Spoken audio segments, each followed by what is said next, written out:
Welcome sur mon podcast En route sur mon balai. Je suis Christelle, aventurière dans l'âme. J'ai eu cette folle envie de partager avec toi une de mes passions, mes voyages et mes différentes expatriations.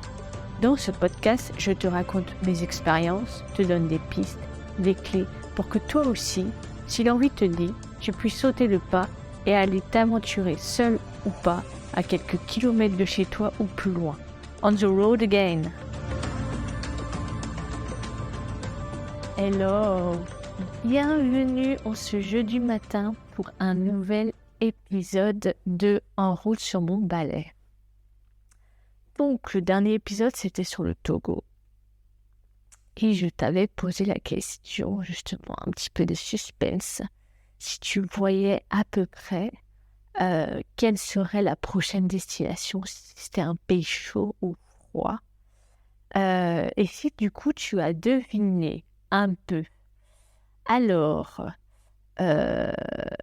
du coup, pour arrêter le suspense, je suis partie à Madagascar.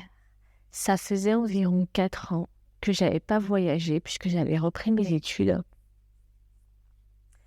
Et je ne sais pas pour toi si tu as déjà voyagé, mais quand on commence à voyager, après c'est comme une drogue. On ne peut plus s'en passer. On a envie encore plus de découvrir d'autres pays, d'autres cultures, de nouveaux paysages, des nouvelles coutumes. C'est un appel, vraiment un appel d'aller voir ailleurs ce qui se passe et de voir à chaque fois quelque chose de différent. Donc ça peut être changer de continent pour voir encore plus le fossé culturel, encore plus découvrir justement comment les autres y vivent à l'autre bout de la Terre, par exemple. Et donc là, je me suis renseignée. À cette époque, il y avait le service civique qui venait d'être créé. Il me semble que justement, ça avait été créé du coup à la place du service militaire, qui n'existait plus depuis pas mal de temps. Et alors, je ne sais pas si tu connais du coup le service civique, mais c'est un autre programme français qui est un peu comme le service volontaire européen, sauf que c'est pas du tout les mêmes aides financières. C'est-à-dire que que ça soit le billet d'avion, les loisirs, tout était pris en charge par le service volontaire européen, ce qui n'est pas du tout le cas du service civique. Les services civiques, à l'époque, la plupart des projets se passaient en France, sauf que forcément, moi, c'est pas quelque chose qui m'intéressait, donc je suis allée directement voir les projets qui étaient proposés à l'étranger. Et le service civique, en fait, ce qu'il fait, c'est qu'il verse comme un salaire. Alors, un petit salaire, puisque je crois qu'à l'époque, je percevais à peu près du 500 € par mois. Bon, après, à Madagascar, ça se fait, même si il y a des choses que je ne pouvais pas faire comme je le souhaitais tout le temps. Mais dans l'ensemble, la vie est quand même beaucoup moins chère. Moi, j'imagine que tu le devines.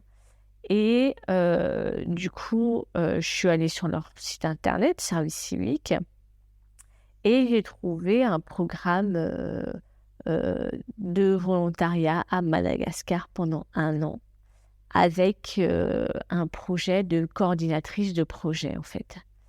Et du coup, je me suis inscrite. Et l'association du coup qui proposait ce projet m'a répondu assez rapidement.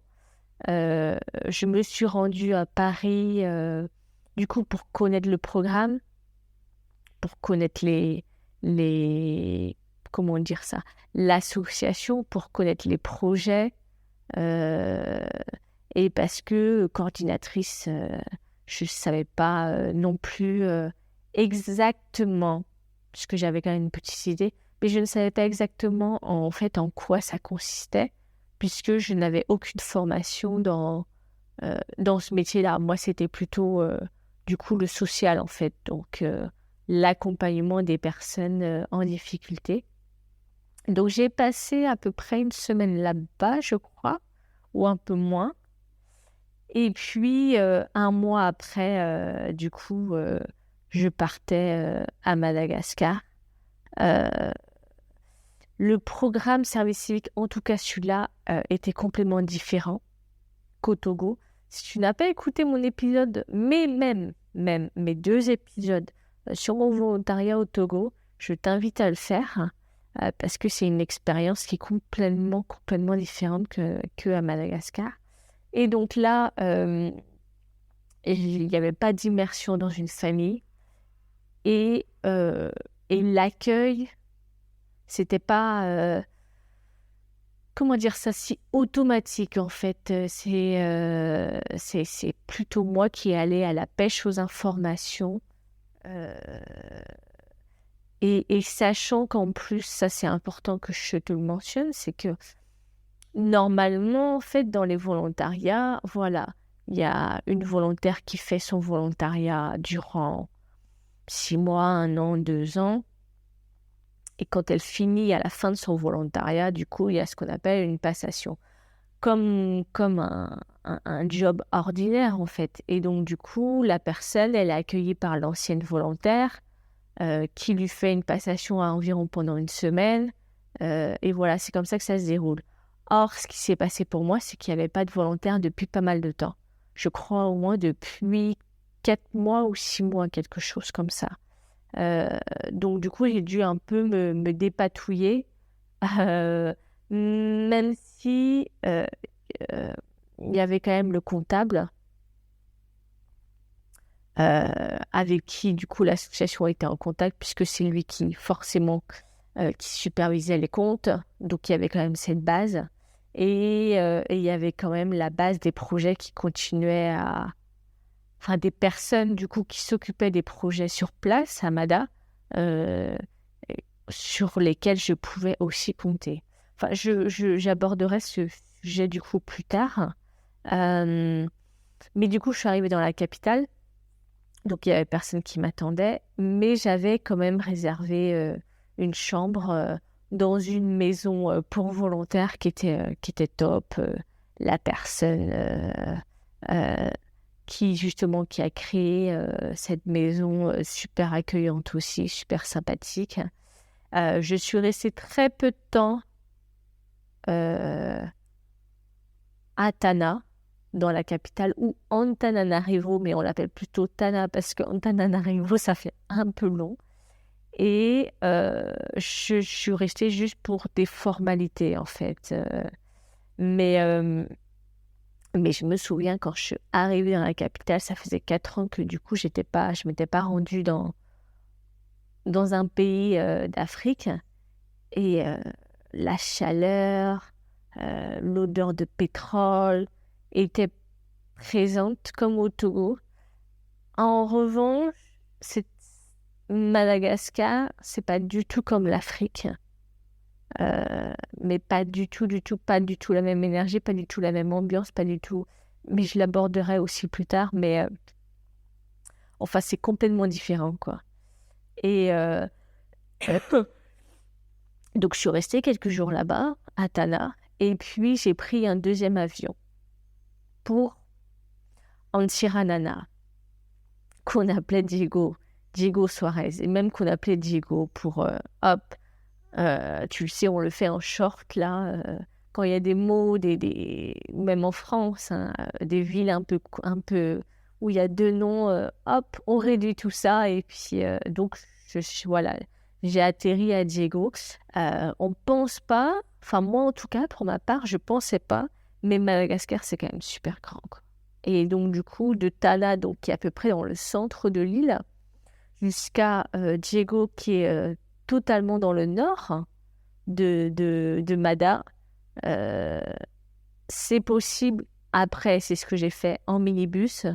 Mais là, voilà, avec les bagages et tout, j'ai pris l'avion. c'était beaucoup plus simple, beaucoup plus rapide et puis voilà, quand on arrive, c'est vrai qu'on souhaite se poser en fait, parce que c'est fatigant. Le voyage est fatigant de France à Mada. Je ne sais plus combien il y a d'heures de vol, mais c'est beaucoup. Et puis voilà, il y a la fatigue du vol, et puis on reste des êtres humains et donc du coup, je ne sais pas si je t'en avais déjà parlé, mais même si quand on a l'appel du voyage, on a quand même besoin d'un minimum de stabilité. Donc c'est important surtout pour un volontariat, de se fixer une base dès le début en fait et de se créer des repères et, euh, et, euh, et de se créer des repères autour au niveau de l'environnement. Voilà, donc à l'aéroport, je me souviens plus exactement, mais je pense que je pense, c'est même sûr, que du coup, il y avait le comptable de l'association qui m'attendait. C'est lui, du coup, qui m'hébergeait au début de mon séjour, le temps que je me trouve mon nouveau chez moi, le temps que je fasse mes petits repères. Et puis après, du coup, j'ai fait connaissance avec Irène. Donc, Irène, en fait, c'est une dame à l'époque, elle avait peut-être 50 ans ou quelque chose comme ça, mais super active. Euh, Elle avait créé, du coup, une association euh, avec d'autres femmes. Et du coup, ils vendaient des produits locaux, en fait, des sacs avec le tissu local de Mada. Enfin, plein de choses magnifiques. Et donc ça, c'était pas un projet sur lequel moi j'étais coordinatrice, mais Irène, elle m'a beaucoup aidée tout au long de mon volontariat. Et c'est même devenu comme une maman, en fait. Je pouvais compter sur elle quand j'avais des questions, euh, quand, quand j'avais des questions, quand j'étais perdue, quand j'avais besoin de quelqu'un, hein, parce que quand on est volontaire, quand on part faire un volontariat toute seule, pour une aussi longue durée, 1 an ou 6 mois, on a besoin d'un minimum de repères, hein. Donc on a besoin, et ça je l'avais déjà stipulé lors de mes précédents épisodes, on a besoin de personnes en qui s'accrocher, entre guillemets, et avoir confiance pour pouvoir, en cas de situation où on est fatigué, où on est perdu, où on se sent triste, ou voilà, ça va être des personnes ressources en fait. Euh, et ça a été plus compliqué qu'au Togo parce que au Togo, voilà, c'était l'association d'accueil qui m'accueillait directement à l'aéroport et qui me mettait en contact avec des volontaires européens et des volontaires locaux, en fait. Là, ça a été différent dans le sens où, justement, il n'y avait pas cette base, en fait. Il n'y avait pas quelqu'un qui me mettait avec différentes personnes. J'ai l'image d'un point, en fait, qui, du coup, il y a plusieurs flèches, mais qui part du point et du coup, qui te permet, en fait, de créer des relations facilement. Là, c'était différent, en fait. Du coup, c'était plutôt moi qui... J'allais dire qu'elle a la pêche, c'est pas vraiment ça, mais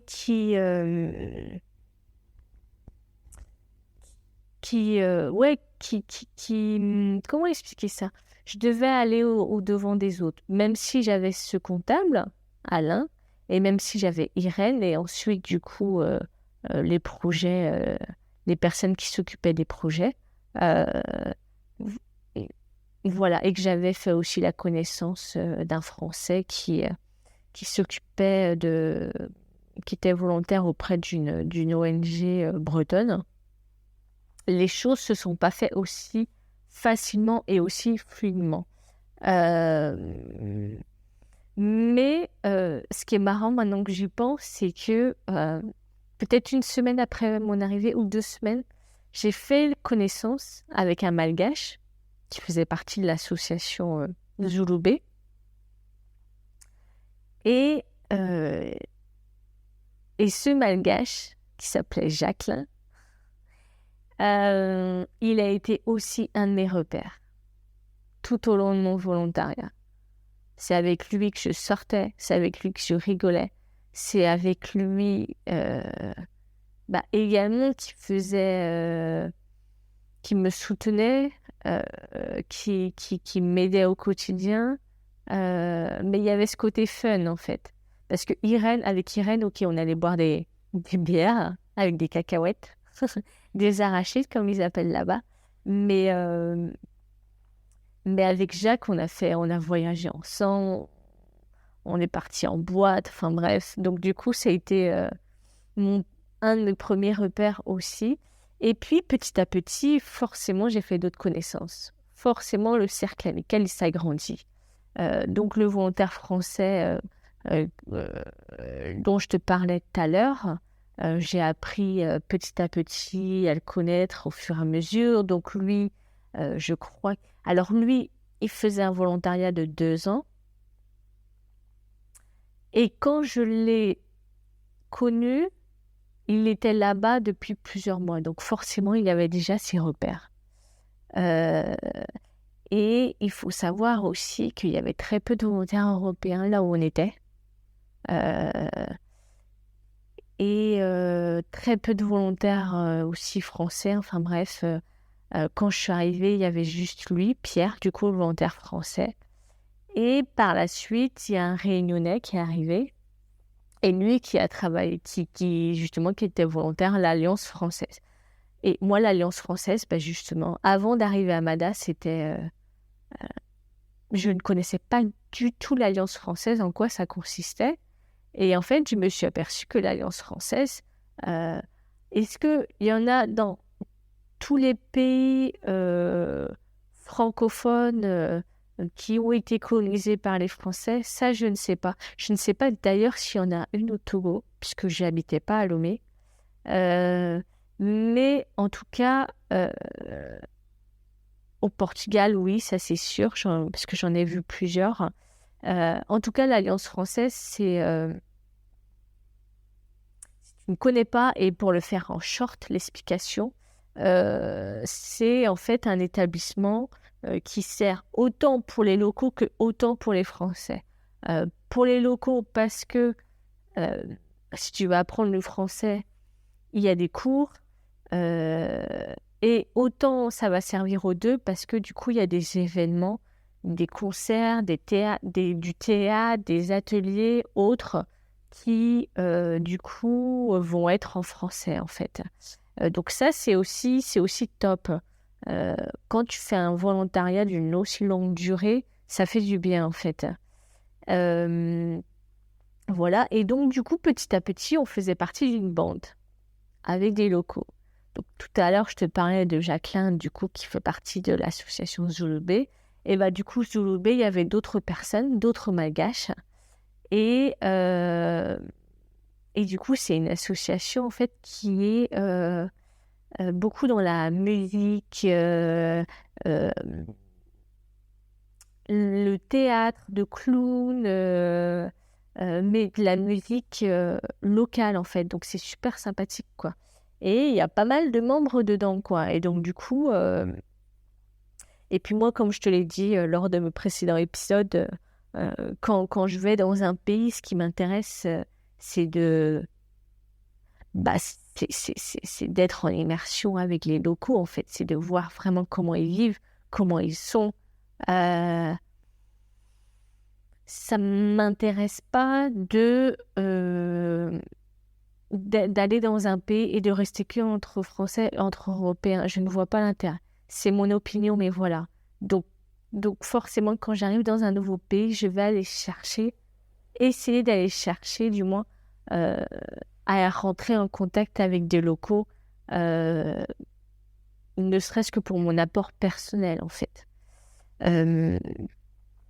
Et après, professionnellement, en fait, moi, je m'occupais du coup de 4 projets, mais vraiment 3 projets au quotidien et en permanence. Et du coup, les projets auxquels je m'occupais, alors il y avait un projet, c'était un peu comme une mission locale. Il y avait 2 jeunes femmes super sympathiques, super volontaires, du coup, qui mettaient en place des ateliers pour des jeunes, pour l'insertion professionnelle, qui étaient en contact avec des écoles, pour des formations. Il y avait un autre projet, c'était une école pour enfants handicapés visuels et une autre école pour enfants handicapés mentaux. Et après, il y avait justement ce 4e projet, mais j'ai très peu travaillé dessus puisque c'est vraiment juste des campagnes en fait. C'est du coup la légalisation d'actes civils de malgaches, du moins les personnes, les enfants, la plupart du temps, qui n'ont pas de pièces d'identité ou de comment on appelle ça là, d'acte de naissance, voilà. Et à côté de ça, du coup, je m'occupais forcément de la compta. Je m'occupais de suivre les projets, de verser les salaires, de faire des demandes de subventions aussi auprès des partenaires locaux. Et maintenant, avec le recul, je me dis, mais sans vouloir me dire, sans être, comment dire ça, j'arrive pas à trouver le mot.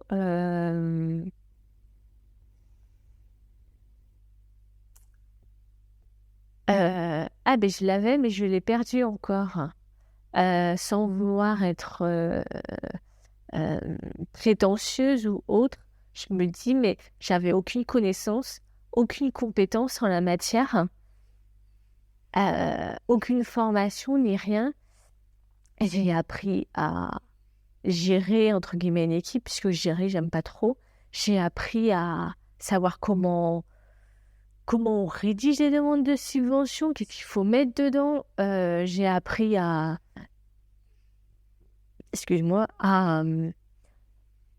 créer des fichiers Excel et j'avais aucune connaissance. Enfin bref, j'ai dû du coup apprendre beaucoup, mais je me souviens pas qu'à un moment donné, je me suis sentie perdue en fait. Et je me souviens pas que c'était dur. Alors après, ça remonte, hein, mais voilà, c'était un challenge, quoi. Donc voilà, je vais m'arrêter là pour ce premier podcast sur Madagascar, sur mon volontariat d'1 an à Madagascar. Et du coup, dans 15 jours, je referai un autre épisode. Voilà. Donc, si tu as aimé ce podcast, je t'invite à le liker. Et puis, si tu as des questions sur le volontariat, sur le service civique ou un autre programme sur Madagascar, ou si simplement sur tes expériences de voyage, d'expatriation ou d'envie, ça me ferait plaisir de t'entendre. Et puis, si tu penses que mon épisode pourrait aider une personne de ton entourage, alors partage mon podcast. Merci à toi. Ciao.